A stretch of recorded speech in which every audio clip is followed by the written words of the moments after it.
Good morning students. Class 7 से संबंधित आज हम नया टॉपिक जिसका नाम है परिमाप एवं क्षेत्रफल अध्याय 4 से संबंधित आज हम नया टॉपिक के बारे में अध्ययन करेंगे, उसको समझने का प्रयास करेंगे। परिमाप को इंग्लिश में बोलते हैं पेरीमीटर, एरिया, क्षेत्रफल। परिमाप, पेरीमीटर, क्षेत्रफल, एरिया, ये हमारा नया अध्याय है। आज इसके बारे में हम अध्ययन करेंगे। सबसे पहला पॉइंट है परिमाप। सबसे पहला पॉइंट है परिमाप। परिमाप क्या होता है स्टूडेंट्स, इसके बारे में ध्यान रखेंगे। एक आकृति बना रहा हूं मैं, इसको समझने का प्रयास करोगे। परिमाप का मतलब है चारों ओर की दूरी। परिमाप का मतलब होता है चारों ओर की दूरी। जैसे यहां से आप जैसे स्टार्ट करते हो ए, यहां से स्टार्ट करते हो, यहां पर आ गई बी, बी से सी पर आ गई, ये आपकी सी, फिर सी से डी की तरफ जाते हो डी, और डी से ए की तरफ जाते हो तो ए बिंदु। ये एक पूरा चक्कर जो तय करते हैं, एक पूरा जो चक्कर हम तय करते हैं, स्टार्ट जहां से करते हैं वहीं पर आके हम रुक जाते हैं, ये एक चक्कर ही क्या कहलाता है, परिमाप कहलाता है। तो डेफिनेशन बनती है एक बंद आकृति, एक बंद आकृति, एक बंद आकृति जिसके चारों ओर, जिसके चारों ओर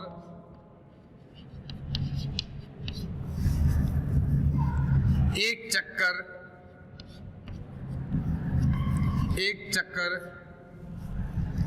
लगने में,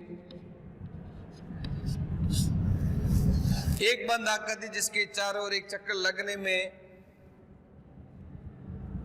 जो दूरी तय होती है, जो दूरी तय होती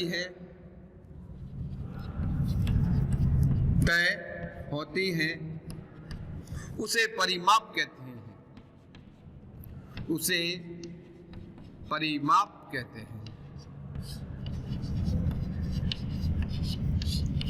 तो डियर स्टूडेंट्स, ध्यान रखोगे परिमाप की डेफिनेशन क्या है या परिभाषा क्या है। एक बंद आकृति जिसके चारों ओर एक चक्कर लगने में जो दूरी तय होती है, लगने में, ठीक है ना, लगने में जो दूरी तय होती है उसे परिमाप कहते हैं। जैसे एक एग्जांपल से समझाया हुआ है, यहाँ से स्टार्ट करते हैं हम, फिर यहाँ से स्टार्ट करते हैं, यहाँ दूसरा बिंदु मिल जाता है, यहाँ से ये बिंदु मिलता है, और यहाँ से जहाँ पर हमने स्टार्ट किया था वहाँ, ये जो चक्कर कहलाता है ये परिमाप कहलाता है। हर आकृति के अंदर अलग अलग होता है। एक वर्ग से संबंधित होता है, एक आयत से होता है, एक वृत्त से होता है, एक त्रिभुज होता है, त्रिभुज के अंदर भी अलग अलग होते हैं। ये सब जो दूरी तय करते हैं, एक चक्कर जो पूरा करते हैं, उसको हम क्या कहते हैं, परिमाप कहते हैं। जैसे आपने वृत्त की बात की है, तो वृत्त को भी ध्यान रखना।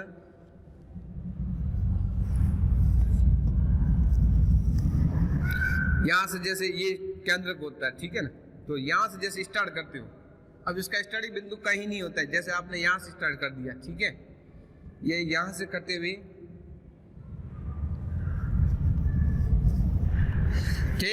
जहां पर आपने स्टार्ट किया था, ये कहलाती है परिमाप। और वृत्त के अंदर शब्द आता है, परिमाप भी कह सकते हैं, परिधि भी कह सकते हैं। परिधि का मतलब होता है वलय रूप में, और परिमाप का मतलब एक सीधी रेखा होती है। इतना डिफरेंट होता है, बाकी चीज वही है, कोई फर्क नहीं रहता, ठीक है। हर जहां जाओगे उसके फॉर्मूले अलग अलग होते हैं। ये आपको वर्ग का दिख रहा है, तो ये आपके आयत का है। जैसे यहां से स्टार्ट आपने कर दिया, तो आपने यहां आ गए बी बिंदु से, बी बिंदु से होते हुए आप गए सी बिंदु से, सी बिंदु से फिर वापस डी बिंदु पर, और डी बिंदु से होते हुए ए बिंदु की तरफ पहुंच गए, वापस जहां पर आपकी प्रारंभिक दूरी जो थी, स्टार्टिंग बिंदु थी, वहां पर वापस पहुंच गए। ये पूरा जो चक्कर तय करते हैं, इसी को हम कहते हैं परिमाप। ऐसा ही वृत्त के अंदर है, वृत्त के अंदर त्रिज्या होती है, इनके अंदर सभी के अंदर क्या होता है, एक भुजा होती है। ये जैसे भुजा ए है, ये ए है, ये ए है, ये ए है। कारण ये है कि वर्ग की सभी भुजाएं या चारों भुजाएं सभी क्या होती है, समान होती है। इसलिए ये जैसे भुजा मान ली मैंने ए, तो ये भी ए होगा, ये भी ए होगा, ये भी होगा। लेकिन यदि आयत की मैं बात करता हूं, आयत में ऐसा नहीं होता, क्योंकि चारों भुजाएं बराबर नहीं होती है। इसमें क्या होता है, आमने सामने की भुजाएं बराबर होती है। ये भुजा इस भुजा के बराबर होती है, ये भुजा इस भुजा के बराबर होती है। ये आपने ए रख दिया तो यहां पर आपने रख दिया बी। ये ए है तो ये भी आपका ए है, ये बी है तो ये आपका बी है। ये परिमाप से संबंधित। तो जैसे एक और चित्र से समझते हैं त्रिभुज के बारे में। त्रिभुज के अंदर क्या होती है, त्रिभुज भुजा के आधार पर 3 प्रकार के होते हैं। उसका भी हम परिमाप निकाल सकते हैं। उसमें क्या है, समबाहु त्रिभुज होता है, समद्विबाहु त्रिभुज होता है और विषमबाहु त्रिभुज होता है। जब विषमबाहु त्रिभुज होता है, उसकी तीनों भुजाएं अलग अलग होती है, उसका परिमाप ज्ञात करना होता है, उसको हम सीधा जोड़ सकते हैं। लेकिन समबाहु और समद्विबाहु का थोड़ा हम क्या कर सकते हैं, सूत्र बनाकर भी हल कर सकते हैं। लेकिन विषमबाहु का कोई सूत्र नहीं होता परिमाप से संबंधित।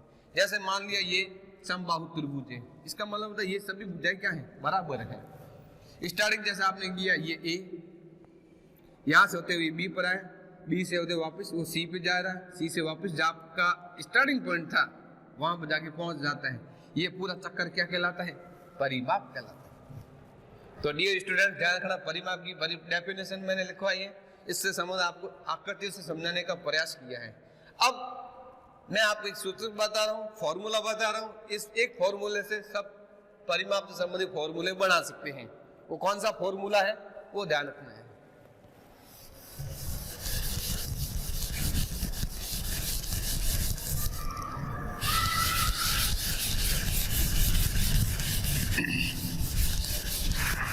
तो परिमाप के फॉर्मूले हर आकृति के अंदर अलग अलग होते हैं। सबसे पहला फॉर्मूला है सम बहुभुज का परिमाप। सम बहुभुज का परिमाप, इसका मतलब होता है कि सम का मतलब सभी भुजाएं क्या होनी चाहिए, बहुभुज का मतलब बहुत सारी भुजाएं सब बराबर होनी चाहिए। तो उसका फॉर्मूला 1 लगाते हुए हल करना है। उसका सूत्र यह है, भुजाओं की संख्या, क्या लिखना है, भुजाओं की संख्या, भुजाओं की संख्या गुणा एक भुजा की लंबाई। एक भुजा की लंबाई, ठीक है। इस एक सूत्र से कर सकते हो, आराम से बना सकते हो बहुत सारे सूत्र। कब, किसके, परिमाप से संबंधित। लेकिन कंडीशन ये है, सम यानी सभी भुजा क्या होनी चाहिए, बराबर होनी चाहिए, नाप में एक जैसे होने चाहिए। ऐसा नहीं कि एक में 4 है, एक में 3, एक में 2 है, तो ये नहीं सूत्र लगेगा। उसका अलग तरीका होता है सूत्र बनाने का। एक सूत्र याद कर लो, सम बहुभुज का परिमाप बराबर भुजाओं की संख्या इंटू एक भुजा की लंबाई। अब मैं आकृति बना रहा हूं, उसको ध्यान रखना। सबसे पहले मैंने बनाया, ये नाम है इसका, दे दिया समबाहु त्रिभुज। समबाहु त्रिभुज। फिर दूसरी आकृति मैंने बनाई वर्ग की।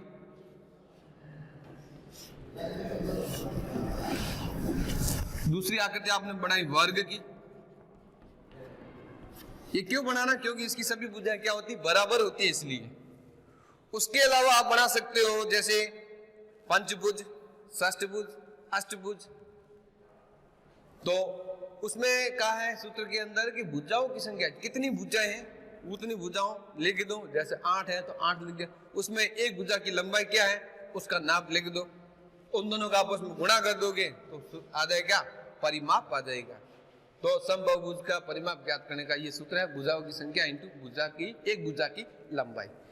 जैसे समबाहु त्रिभुज का परिमाप का सूत्र क्या बनता है, भुजाएं कितनी है इसमें, 3 है। अब नाप इसके अंदर नहीं है, आप क्या कर दो, ए दे दो, इंटू कर दो ए, यानी फॉर्मूला क्या बन गया, 3a। तो समबाहु त्रिभुज का परिमाप का सूत्र क्या होता है, 3a। ऐसा कैसा, वर्ग में हम देखते हैं, वर्ग की क्या होती, चारों भुजाएं बराबर होती है। जैसे इसमें दे दिया p, ज्यादा से चलता है a को मानते हुए कर लेते हैं। तो आपको ये ध्यान रखना, 4 भुजाएं हैं, एक भुजा की लंबाई क्या दी हुई, जैसे P दी हुई है, गुणा करके लिख दोगे 4P, भुजाओं की संख्या इंटू एक भुजा की लंबाई, ये वर्ग के अंदर होता है। अब इसके अलावा भी बहुत सारे सूत्र बन सकते हैं। अब आपको एक ध्यान रखना आयत का, कि आयत का सूत्र क्या बनता है। आयत के अंदर ध्यान रखना, एक लंबाई एक चौड़ाई, यहां पर वो नहीं चलेगा, भुजाओं की संख्या इंटू एक भुजा की लंबाई नहीं बनेगी। क्यों? क्योंकि आयत की डेफिनेशन ये होती है, आमने सामने की भुजाएं क्या होती है, बराबर होती है, चारों भुजाएं बराबर नहीं होती है। जैसे इसके अंदर आपने मान लिया A, इसमें मान लिया B, ये A है तो ये आपका A होगा, ये B है तो ये आपका B। अब A कितने हैं, 2 हैं, तो A प्लस A कर दो, नहीं है कैसे स्टार्ट कर सकते हैं, जैसे स्टार्टिंग बिंदु यहां से करते हुए ये A, फिर यहां से ये गए, ये B आ गया आपका, फिर यहां से स्टार्ट करते हुए ये आ गया यहां तक, तो ये आ गया वापस A, नाप आ गया भुजा का A, फिर यहां से यहां तक आते तो ये B। ठीक है, अब देखो A स्टार्टिंग जहां करते हुए एक चक्कर पूरा हो गया, ये आ गया A plus B plus A plus B। इसमें A कितने हैं, 2 है, एक और दूसरा ये रहा A, ये 1 है, ये भी 1 है, कुल मिला के कितने A है, 2 है। B भी इसमें कितने हैं, 2 है। ठीक है, ध्यान रखना अच्छी तरह से, B भी कितने हैं, 2 है, 1 नहीं है। अब देखोगे इसमें देखते हैं कि 2 है, इसमें भी देखते हैं 2 एक जैसे आ रहे दोनों के अंदर, तब हम क्या करेंगे, 2 को हम लिख देंगे बाहर। ठीक है, गुणा करके लिखोगे कोष्टक के अंदर, जैसे 2 का इसमें भाग दोगे, पीछे क्या रहेगा, क्योंकि 2 में 2 का भाग दोगे तो एक बार आता है, और पीछे क्या रहा A, तो A के आगे 1 लिखे या नहीं लिखे कोई जरूरी नहीं है। इसी तरह से प्लस करके 2 का 2 B में भाग देते हैं तो आपको क्या आता है, ओनली फॉर B आता है, क्यों 2 का 2 में भाग दोगे एक बार चला जाएगा। ये आपके हैं आयत का परिमाप का सूत्र। किसका सूत्र है, ये आयत के परिमाप का सूत्र है। ये है आपका लंबाई और ये आपके है चौड़ाई। इस तरह से सूत्रों का निर्माण होता है। एक सूत्र का है समबाहुभुज का परिमाप बराबर भुजाओं की संख्या इंटू एक भुजा की लंबाई, जबकि आयत इसके अंदर नहीं होता है। इससे संबंधित कुछ सूत्र लिख लेते हैं एक बार, ध्यान रखें।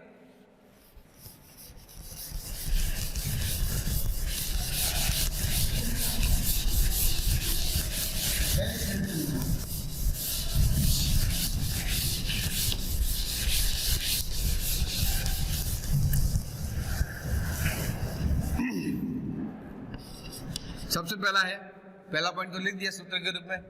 दूसरा, समबाहु त्रिभुज का परिमाप, समबाहु त्रिभुज का परिमाप।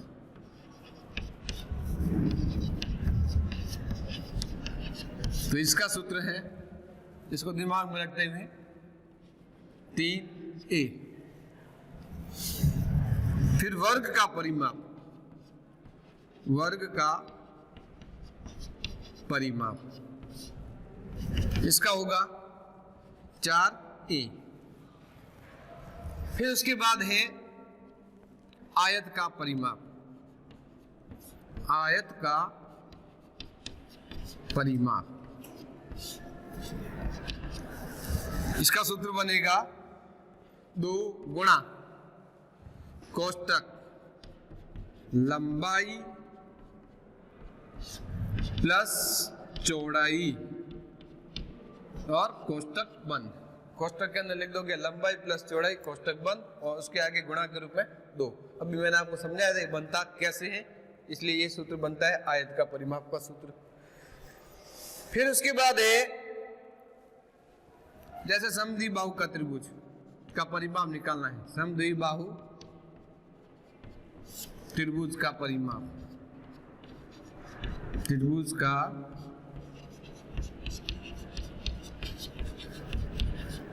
परिमाप बराबर। ध्यान रखो, इसके अंदर आपको समझना पड़ेगा कि इसका सूत्र कैसे बनता है। जैसे आपने चित्र बना लिया, इसमें क्या होता है, कोई दो भुजा बराबर होती है, जैसे ये भुजा और ये भुजा मान ली दोनों भुजा एक जैसी है, और ये भुजा हो गई अलग। जैसे इसका नाप है ए, इसका नाप है ए, ये है बी, तो क्या बढ़ेगा, तीनों की जोड़ करनी है सीधी, ए प्लस बी, ए प्लस ए प्लस बी। अब ए कितनी बार है इसके अंदर, 2 बार है, तो 2a प्लस बी, ये है समद्विबाहु त्रिभुज का परिमाप का सूत्र बनता है 2a प्लस बी। उसके बाद है विषम बाहु त्रिभुज का परिमाप। क्या है, विषम बाहु त्रिभुज का परिमाप। विषम बाहु त्रिभुज, विषम बाहु त्रिभुज का परिमाप।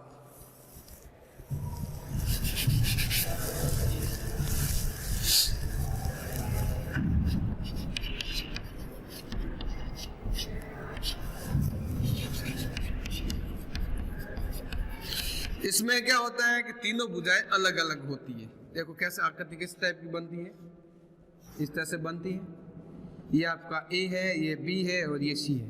तब आपको क्या करना, इन तीनों को आपस में जोड़ना, ए प्लस बी प्लस सी, ये इसका फॉर्मूला विषम बाहु त्रिभुज का परिमाप का सूत्र है। एक सूत्र को दिमाग में रख दो, समबाहु बहुभुज का परिमाप बराबर भुजाओं की संख्या इंटू एक भुजा की लंबाई। ये कब होगा, जब सभी भुजाएं समान होगी तब, और यदि अलग अलग होती है तो उसके सूत्र अलग अलग होते हैं। आयत का परिमाप का ये रहा, 2 कोष्ठक लंबाई प्लस चौड़ाई कोष्ठक बंद। विषम बाहु त्रिभुज का परिमाप, तीनों भुजाएं अलग अलग होती है, इसलिए हम तीनों को क्या कर देंगे, एक साथ जोड़ देंगे। एक तरीके से पूरे सूत्र बना सकते हैं, कब, जब सबकी भुजाएं एक जैसी होगी तब, और अलग अलग होती हैं तो उसको सूत्रों को हमें याद करना ही पड़ेगा। ठीक है, ये था परिमाप से संबंधित। तो डियर स्टूडेंट्स, आज हमने परिमाप से संबंधित सूत्रों के बारे में पढ़ा, उससे संबंधित उसकी परिभाषा पढ़ी, उसकी परिभाषा पढ़ी, और साथ में उस आकृति को ध्यान में रखा कि किस तरह से उसका सूत्र का निर्माण करते हैं। ये आज हमने परिमाप से संबंधित पढ़ा। Thank you all. ओके।